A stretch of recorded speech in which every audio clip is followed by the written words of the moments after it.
Then we go to El Papi at Ibeirajo. I don't know if I pronounced that right. You said in your last episode that you think Brian Ortega beats Khabib pretty handily because he controls the ground, but you also mentioned that Dagestani people have a different type of grappling, like a mixture of sambo, jiu-jitsu, etc. Don't you think that will? I think it can give Ortega some problems, but it will all fall down to, technically speaking, how is Khabib going to enter the ground? He can go with the takedowns, okay, fine, but which takedown is going to use? How is it going to land?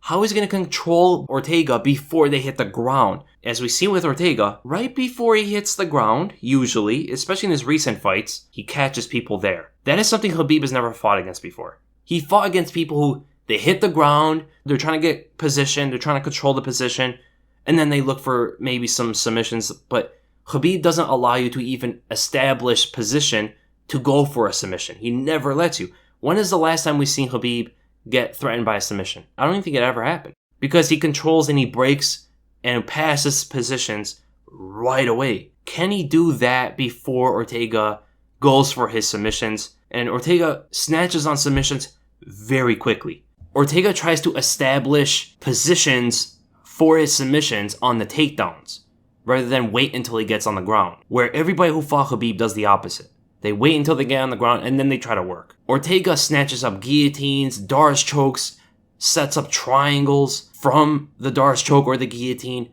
before he hits the ground on the takedown of Khabib. So that's why it matters what kind of takedown is Khabib going to go for. Because the more they stand up, which Khabib loves to do, he loves to go for single legs. He loves to drag on the takedown long enough. He loves to chain wrestle. He loves to work in the clinch, shoots a low single, works his way up to an underhook, to an overhook, works against the cage, all that stuff. Look how long his takedowns take to eventually get it to the ground.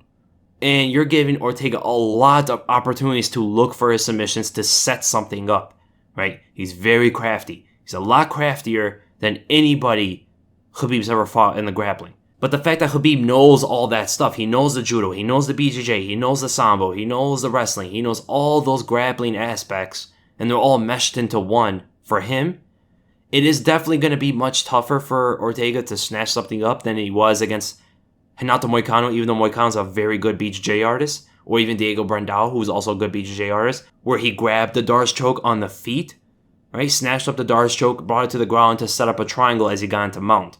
You know, against Renato Moicano, as soon as Moicano went for a takedown, Ortega snatched up a guillotine, right? Against Cub Swanson, as soon as the neck exposed itself, he went for the guillotine.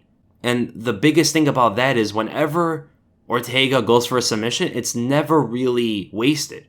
He knows he got it.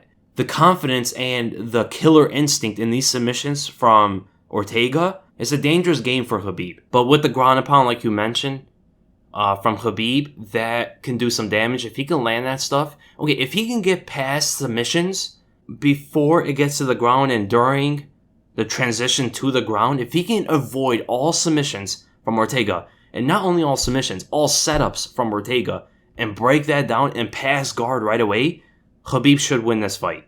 That is the battle. That is the battle he's going to have to work at. If he can just win that battle, he should take the fight.